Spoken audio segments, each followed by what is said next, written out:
通勤通学習の皆様、おはようございます。福田の世界時事ニュースの時間です。さあ、本日はですね、現在海外で絶賛公開中となっております、スーパーマリオギャラクシームービーからの話題になります。ね、皆さんこれ、日本でまだ公開していないというね、海外大変なことになっているようですが、このスーパーマリオギャラクシームービー、先日ですね、2回目の週末というのを終えまして、その結果が出ました。じゃあその結果がどうなったのか皆さんね、うすうすお気づきなんじゃないかなと思いますが、現在ですね、このスーパーマリオギャラクシームービー、ボックスオフィスをぶっちぎっております。独走してるんですよ。これがすごいことになっておりまして、そしてね、日本勢としましては気になる映画もう一本あるんじゃないかなと思います。8番出口ですね。これも先日ですね、全米で公開されましたので、評価もね、ものすごいことになっているようです。このあたりどうなっているのか、詳しく見ていきたいと思います。この番組は海外のホットな時事ニュースをお届けします。通勤通学のともにちょうどいいチャンネルとなっていますので、ぜひチャンネル登録お願いします。さあ、それでは本題です。こちらね、見えておりますが、皆さん、スーパーマリオギャラクシームービー、まだ日本で公開していません。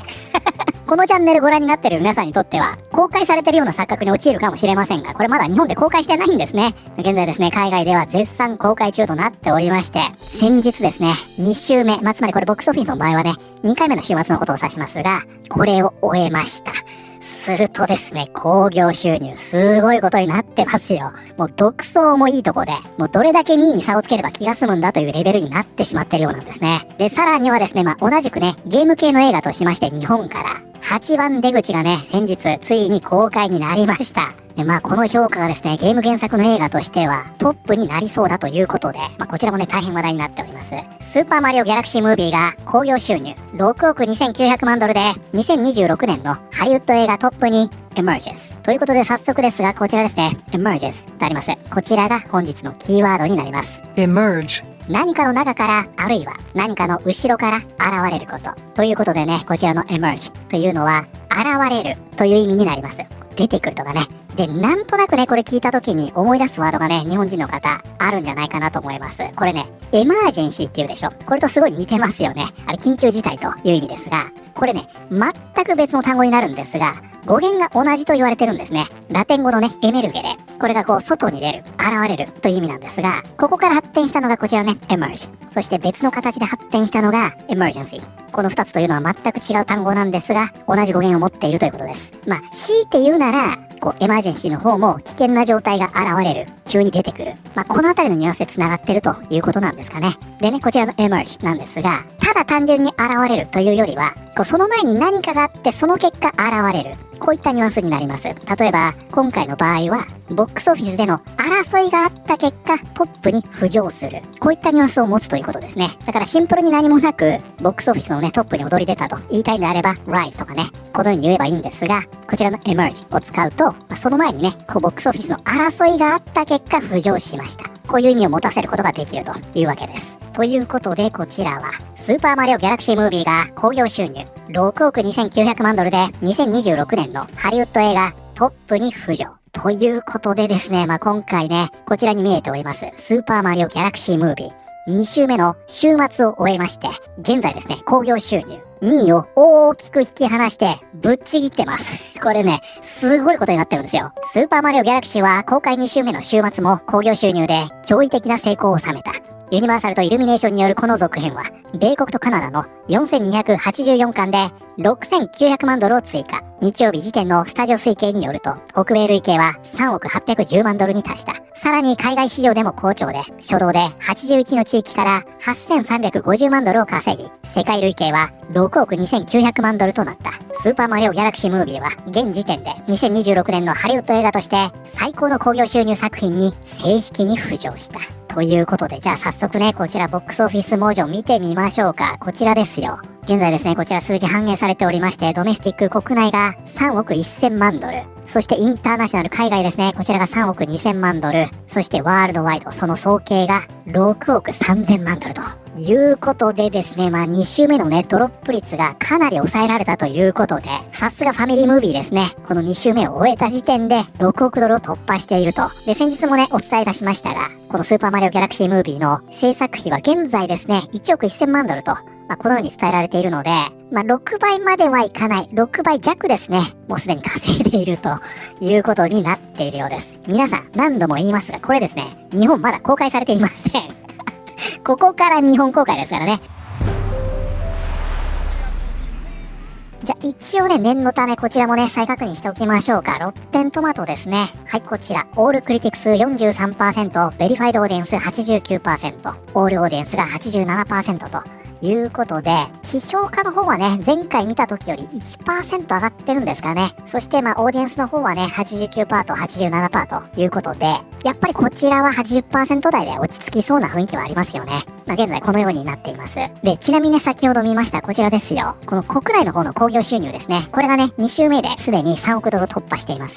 で、この公開2週目で、北米でね、3億ドルを突破するというのは、2026年でね、このスーパーマリオギャラクシームービーが初の映画です。なので現在ね、まあこれ4月になりますが、この2週目を終えた時点で、国内で3億ドルを突破する作品は、このスーパーマリオギャラクシームービーしかないんですね。ちなみにこれはですね、この記録を達成した史上116本目の作品になるそうです。じゃあこちらね、デイリーのボックスオフィス見ていきたいと思いますが、ここ1位いますね。スーパーマリオギャラクシームービー3000万ドルと。そしてその下ですね、こちらがね、非常に強いプロジェクトヘイルメアリー。現在ですね、こちら1000万ドルということで、まあそもそもね、公開時期が違うので、マリオの方がはるかに新しいんですね。なので同じ条件でね、この2本を比べることはできないんですが、いずれにせよですね、現在のボックスオフィスは、ここわかります？ 1 位と2位で3倍差がついてるんですね。まあ、このくらいもうスーパーマリオがね、独走していると。まあ、このような状態になっているんですね。でね、こちらにその公開関数というのがね、出ているんですが、現在ですね、このスーパーマリオギャラクシームービー、4284巻で公開していると。そしてその下ですね、プロジェクトヘイルメアリー、3800巻で公開しています。じゃあちょっとね、トップ10の推移見ていきますが、3位が3151件、その下も全く同じですね。4位が3151件、そして5位が1189件、そしてその下6位ですね。これホッパーズになりますが、2850件。そしてね、その下見てください。こちら。なんだか異様なものがありますね。はい、桁が下がります。7位の作品、なんとですね、495巻でしか公開していません。そして7位です。で、その下もね、1200、1600、1400とトップ10まで続くんですが、この495巻で公開している作品は何なの？はい、こちら。8番出口なんですね。すごいでしょ。スーパーマリオが4284巻です。そして8番出口は495巻。これで勝負して現在ですね、7位に入っているこの8番出口。ついにですね、先日、海外で公開になりました。するとですね、こちら評価が大変なことになっているというんですよ。8番出口は、ロッテントマトでほぼ満点に近いスコアを獲得。市場でも屈指の高評価を受けたゲーム映画の一つとなった。ということでね、こちら、二宮くん主演の8番出口、皆さんご覧になりましたか？ドクターもね、これ劇場で見まして、すごく面白かったですよ。こちらがですね、先日ですね、4月の10日に北米で公開となりました。もうじゃあ早速見ちゃいましょうね。こちらロッテントマトですよ。現在ですね、オールクリティクス 94%、トップが 90%、ベリファイドオーディエンスが 84%、オールオーディエンス 78% ということでですね、で、こちらはですね、やっぱりね、マリオとは打って変わりまして、批評家の評価がね、非常に高いということになっています。オーディエンスもまずまずですよね。ちょっとね、オールオーディエンスは 80% 切ってしまっておりますが、こちらもね、決して悪くない。まあ、現在このようになってるんですね。で、まあ、このくらいのバランスであればね、これ非常に高いんですが、なくはないかなと思われたかもしれませんが、これ実はですね、ゲーム原作の映画となると、ちょっと見方が変わってくるんですね。基本的にですね、ゲーム原作の映画って評価が低いんですよ、めちゃくちゃ。まさにマリオがそうでしょ。で、先ほどはね、8番出口の成績、もうトップクラスになっているというようなお話がありましたが、これ本当なのかどうかちょっと見ていきましょうか。これね、ロッテントマトのスコアですよ。現在ね、ゲーム原作の映画の評価として1位になっているのがこちらなんですよ。ソニック・ザ・ヘッジホーク3ですね。それがね、こちらになりまして、オールクリックス 86%、ベリファイドオーディエンス 95%、オールオーディエンス 94% と。これがね、現状、ゲーム原作映画のロッテントマトにおける最高評価の作品と、このように言われているようですね。でもこうやって見ると確かに、これね、ちょっとこれバランス逆になっておりますが、この8番出口、トップクラスにいるというのはもう間違いないですね。で、ここにね、出ている数字というのは、批評家の数字なので、要するにね、このページのここにね、8番出口が来る可能性が、現状かなり高いということですね。これ何気にすごい話でしょ。まあ、批評家の評価がね、どれだけの価値があるんだっていうのはちょっと一旦脇に置いておきますが、まあ、現状こうなってるんですよね。で、まあ、海外ではね、ソニックが非常に強く、こちらですね。4位がソニック2、そしてその下ですね。5位に名探偵ピカチュウ、そしてその下ね、グランツーリスのがあります。で、7位が、初代のソニックですよ。ソニックほんと強いですよね。そしてその下、8位に前作のスーパーマリオがあるということで、ちょっと待って、その下見ましょうか。9位、モータルコンバットというね。だから、ここの8位からロッテになるんですね。9位、モータルコンバット、10位がトゥームレイダーと、このようになってるんですね。で、ちなみにね、こちらですよ。はい。マインクラフトがね、これ13位ということで、やっぱりね、あくまでも、この批評家ベースのね、企画ということになるんですね。このね、マインクラフトというのは、オーディエンスにね、非常に評価が高く、以前もね、こちらの動画で、このオーディエンスがね、映画館の中で、ポップコーンをばらまくというのがね、ミーム化いたしまして、大変なことになっていたんですが、オーディエンスにね、好評であっても、こちら13位になるということなんですね。そしてその下14位に、スーパーマリオギャラクシーと。でね、ちょっとプクタ的にね、気になるのはこちらですよ。はい、16位、ファイナルファンタジーですね。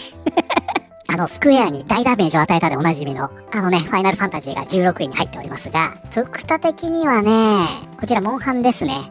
ゲーム原作でね、大傑作と思っているのが、ホラーのサイレントヒルなんですよ。ちょっとね、探していいですか？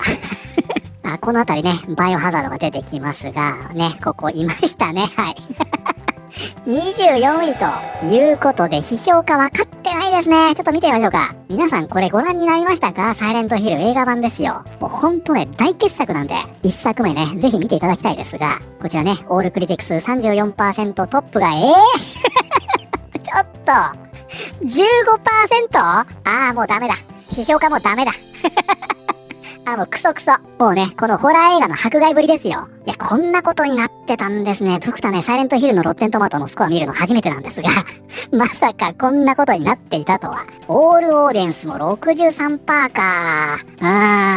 ちょっとね、こんなもんですよ。プクタもね、ホラー映画大好きなんで、大体好きな映画はね、みんなにけなされる傾向にあるんですが、サイレントヒルね、本当に、傑作ですので、ぜひね、ご覧になってください。現時点でロッテントマトにおける最高評価のゲーム映画は、ソニック・ザ・ヘッジホグで 86% となっている。現時点では、これにより、8番出口がロッテントマトで最高評価のゲーム映画となる。ただし、この8番出口を1位として反映する正式な更新はまだ行われていないようだ。こちらね、デスタッシングフィルムがこれを伝えています。8番出口はロッテントマトで 94% を記録し、史上でも屈指の高評価を受けたゲーム映画の一つとなっている。ゲームは文字通りただの廊下なのに、なぜかその映画はほとんどのスーパーヒーロー映画よりも出来がいい。8番出口という韓国の地下鉄ホラーゲームがなぜか批評家にゲーム映画を真剣に評価させたというのが本当の奇跡だ。ということで、なぜかですね、ここでは8番出口がね、韓国のゲームになってしまっておりますが、大丈夫でしょうか？ここね、日本だろうって突っ込まれてますね。昨夜見ました。ユニークな映画でした。父親になるのは素晴らしい。10点満点中9点。ハリウッドはついに素晴らしいゲーム映画を作るのに2億ドルもの CG 予算は必要なく、原作のコアとなるゲーム性を深く尊重することが重要だと気づいたようだ。シンプルな廊下のホラーゲームが 94%。これは本当にすごいことだよ。ゲームの一部しか見てないんだけど、これはホラーなの？それとも心理スリラー？ということで、この映画ね、ちょっとホラーともまた別ですよね。この方まさに言っておりますが、心理スリラーというか、奇妙な物語というかね、独特なジャンルだなと思いますが、こんなに評価が高くなるとは驚きだ。レビューは賛否両論になると思っていました。94%。この8番出口は、あっという間に基準を作ってしまったようだ。不気味で巧妙で、しかも原作をしっかり尊重している。ゲーム映画の呪いもついに終わりか。ね、やっぱり皆さんの認識の中でね、ゲーム原作映画の批評家の評価というのは不遇であるというのがあるんですね。はい、ということで本日はですね、現在、スーパーマリオギャラクシーが2週目を終えまして、現在ボックスオフィスを独走している。さらに、日本の映画、8番出口が先日公開になりまして、これがゲームを原作とする映画としてはトップクラスの評価を得ているという話題を見てまいりました。いかがだったでしょうか？本日はね、どちらもゲーム原作の映画ということで、これがそれぞれね、いろんな意味で話題になっているというのは興味深いですよね。こちらに見えております。前回も見ましたが、このスーパーマリオギャラクシームービー、日本ではね、4月24日公開です。まだあと、1週間くらいあるんですか？ずいぶんね、公開まで時間かかりますが、つまり、日本で公開される頃には、海外ではね、1ヶ月間のね、上映の結果が出るということになりますので、またここで何かありましたら、お伝えするかもしれません。そしてね、こちら8番出口ですよ。今回ね、ある意味歴史を作るんじゃないかと言われているこちらの8番出口ですが、ちょっと最後に余談いいですか？ここで本編終わりです。全然ここでやめちゃって構わないんでね。この8番出口の中で、ボレロという曲が非常に印象的に使われているんですね。で、プックタね、このボレロが大好きで、ラベルのボレロ、皆さんご存知ですか？ゆえに、この8番出口っていうのはね、プックタひときわ好きだったんですが、ちょっとね、このボレロのバレエをね、いい機会なんで皆さんにご紹介したくって、僕とはね、このボレロのバレエもね、ほんと大好きで、これいろんなダンサーが踊っているんですが、YouTube でね、検索すると、いろんな人のボレロ出てくると思います。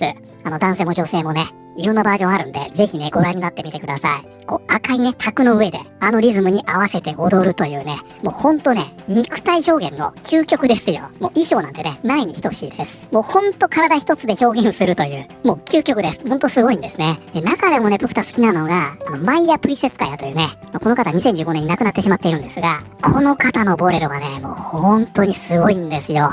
表情も含めてね、これもね、映像残っておりまして、YouTube にね、上がっているので、リンク貼っておきますね。もしお時間あったら、興味あればね、ご覧になってみてください。20世紀最高のバレリーナと、このように言われている彼女のボレロ。もしこれを見てね、興味を持たれたという方、いらっしゃいましたら、他の方のボレロもね、辿ってみると、同じことをやってるのに全く違うんで、ぜひご覧になってみてください。